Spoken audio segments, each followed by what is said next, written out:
My name is Diane Riley, and I'm here to read you a couple books this morning. I hope you enjoy them. Bunny's Big Surprise, written by Phyllis Limbacher-Tiles. One day, Bunny found a big egg at the water's edge. He put it in his Easter basket. The egg barely fit next to Bunny's clover, carrots, and paints.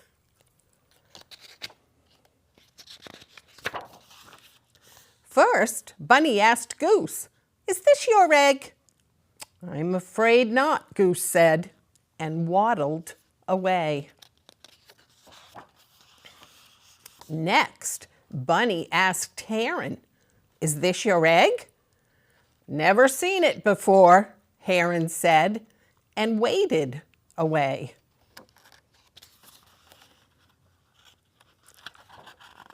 Finally, Bunny asked Osprey, "Is this your egg?" "Not mine," answered Osprey, and flew away.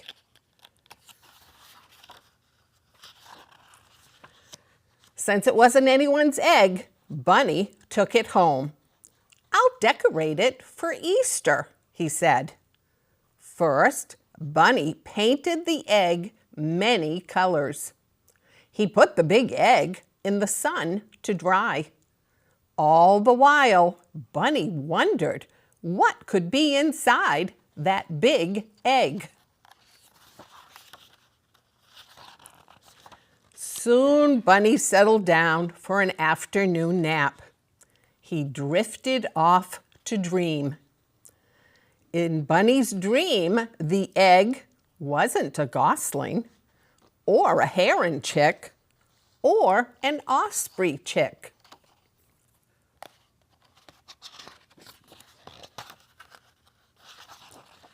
In his dream, the egg hatched two little Easter chicks. Tap, tap, tap. Bunny woke up to tapping sounds. Something inside the big Easter egg was making noise. A tiny crack appeared. The crack got bigger and bigger until the egg cracked all the way open. Big yellow eyes and a short smiling snout peeked out at Bunny. The eyes did not look like the eyes of an Easter chick. The snout did not look like the beak of an Easter chick. The strange little critter crawled out of its shell and onto Bunny's lap. Bunny looked very surprised. The critter opened its mouth. Squeak, squeak, squeak.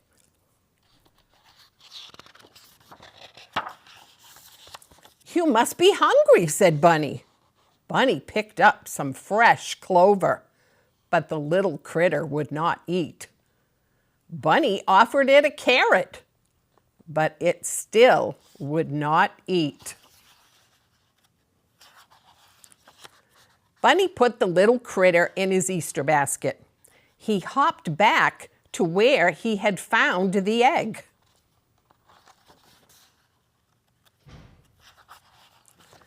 Bunny jumped back.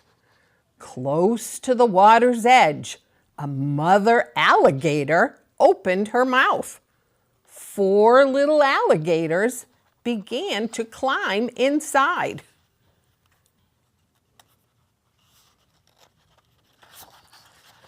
And Bunny's little critter jumped out of the basket. The mother alligator gently closed her mouth and swam away with her 5 babies. "Oh my," Bunny said, "all along I had an Easter alligator." Well, that was a surprise. I've never seen an Easter alligator before. Always a first. The next story that I have is written by Erin Napier and illustrated by Adam Trest. And Erin Napier is actually on TV, and her husband Ben find old houses that people don't live in anymore and fix them up for new families to move into.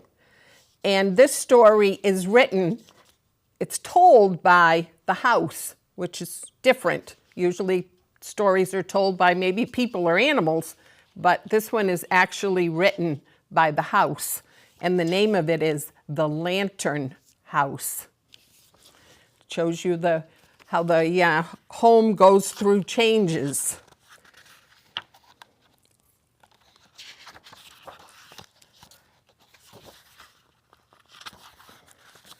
I am a brand new house, and I glow like a lantern in the night. I will keep a family safe from the storms and warm in the winter. I will be home.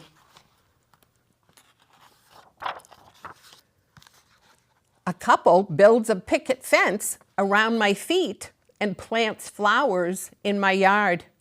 They paint one room green, and I watch them, waiting and waiting.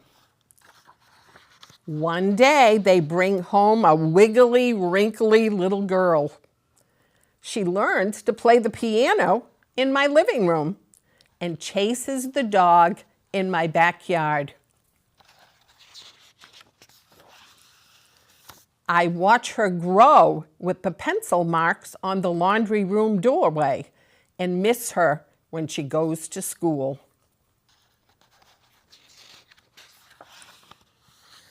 She meets a boy who sits with her on my porch and holds her hand while my swing sways them in the summer wind.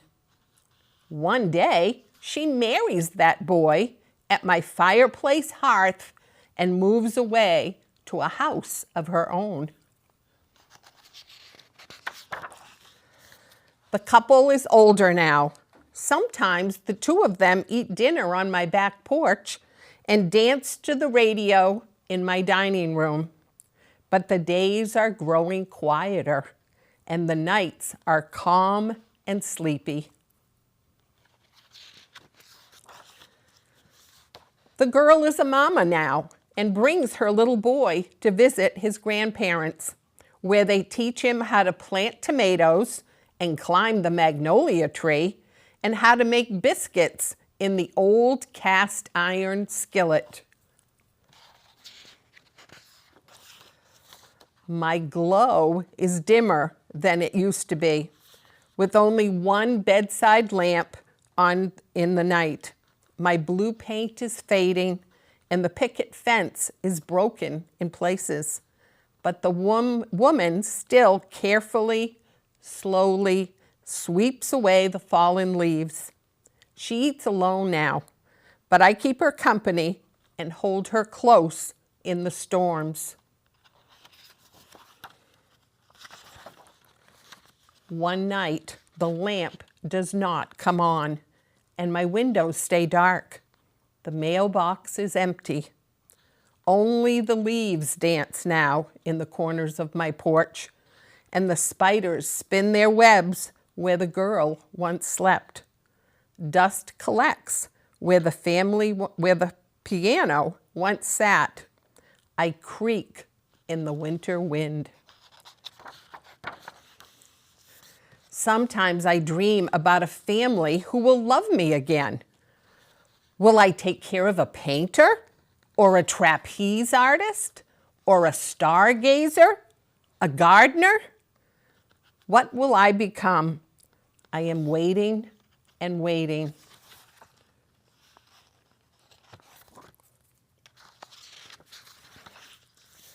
One day, my front door opens and a family steps quietly inside. A little boy hiding behind his parents' legs. This could be home, they say. They are not afraid of my spiders and broken parts. Though I am dark and empty, they stay with me.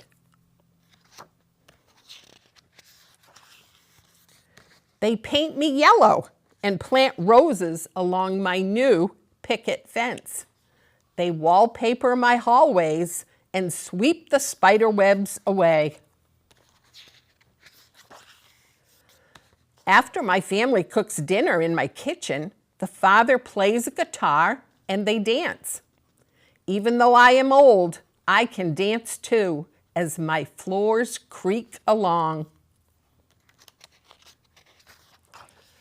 When dusk falls, there is light in every room, and I glow like a lantern in the night. Smoke rises from my chimney. I am waiting and waiting for the golden sun to wake my family so we can begin another day together. Though I am very old, a family is beginning a brand new story here. I will keep them safe from the storms and warm in the winter. I am home. The end.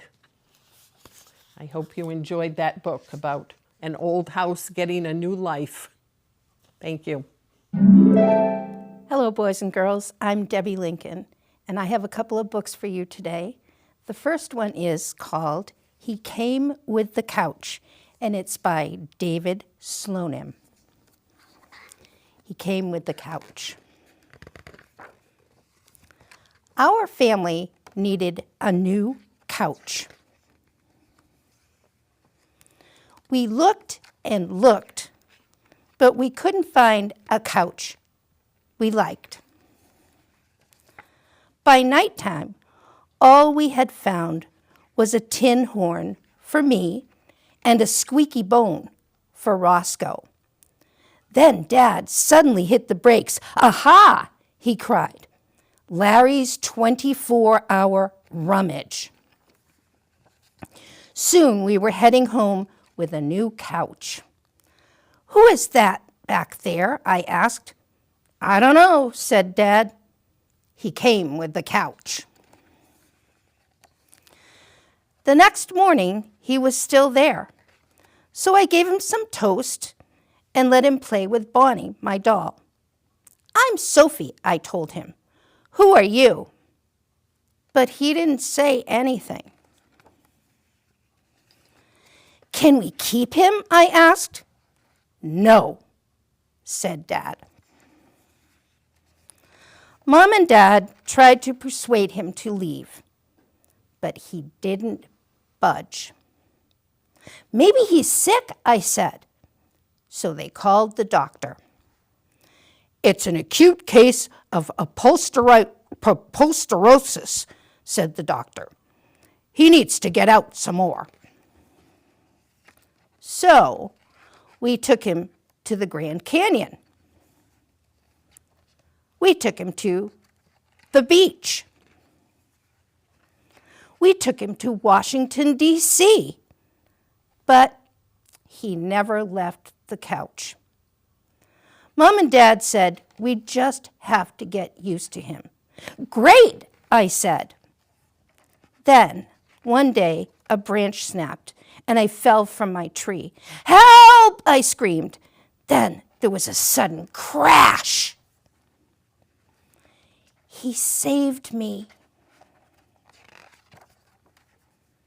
That's why we are all so glad he came with the couch. But it wasn't long before we were off to another rummage sale. She came with the chair. The end. So if you went out to get a couch and someone came with it, where would you take them? Would you take them to Boston?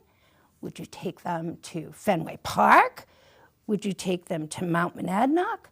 But remember, you can't take them on the subway because they're on a couch. So think about that.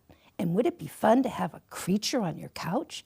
That would be great. Or would you want the chair because it would be easier to take the creature around? Think about that. That was a fun story. I have another one for you. It's called The Disgusting Sandwich. It's written by Gareth Edwards and illustrated by Hannah Shaw. The Disgusting Sandwich. Would you eat this sandwich? In a clump of trees on the edge of the park, there lived a badger. He was a very hungry badger, and his tummy wouldn't stop rumbling. Rumble, rumble. One day, a boy came to the park. He had a sandwich with him. It had fresh white bread and peanut butter. Yum. It was a beautiful sandwich. The boy took his sandwich to the playground. He was about to take a bite when a girl bumped him and it fell into the sand pit. Now, the fresh white bread was covered in gritty sand. "Well," said the little girl, "you can't eat it now. It's disgusting." A squirrel found the sandwich. She didn't mind the sand. She carried the sandwich into a tree to share with her children. But they weren't good at sharing, and the sandwich dropped out of the tree and into a pond. "Well," said the mother squirrel, "we can't eat it now. It's disgusting." A frog saw the sandwich. It was floating in some goopy green pondweed that smelled of rotten eggs. The frog didn't mind the sand and the goopy green goop. He pulled the sandwich out to eat it on the path. But a boy on a scooter raced by, and he had to jump out of the way. Now the sandwich had a big black squish mark right down the middle. "Well," said the frog, "I can't eat it now. It's disgusting." Now a crow saw the sandwich. She didn't mind the sand, the smelly green goop, and the big black squish marks. She peeled the sandwich off the path and flew proudly up to her nest to give it to her mom. But a scary flying thing frightened her, and she dropped the sandwich into an ant's nest. Hundreds of ants crawled all over it. "Well," said the crow's mom, "I can't eat it now. It's disgusting." Soon, a fox found the sandwich. He didn't mind the sand, the smelly green goop, the big black squish marks, or the hundreds of ants. He took it to be a present for a lady fox he liked. But when he opened his mouth to tell her how nice she looked, the sandwich fell into a pile of feathers that had somehow gotten there. Now the sandwich was covered with grimy old feathers. "Well," said the fox's friend, "I can't eat it now. It's disgusting." And she kicked the sandwich into a flower bed and went off to go through some bins. Clang, clang. In amongst the flowers were some slugs. Do you know what slugs are? They're disgusting, gray, slimy insects. They didn't mind the sand, the smelly green goop, the big black squish marks, the hundreds of ants, or the grimy old feathers. They slithered all over the sandwich, and they crisscrossed it with trails of slippery slime and oozy gray bubbles. The moon came out. Finally, along came the badger. He was hungrier than ever. He gazed at the sandwich, all covered in sand and smelly green goop and big black squish marks and hundreds of ants and grimy old feathers and slippery slime and oozy gray bubbles glistening in the moonlight. His tummy rumbled. Rumble, rumble. Slurp! So he ate up all the slugs.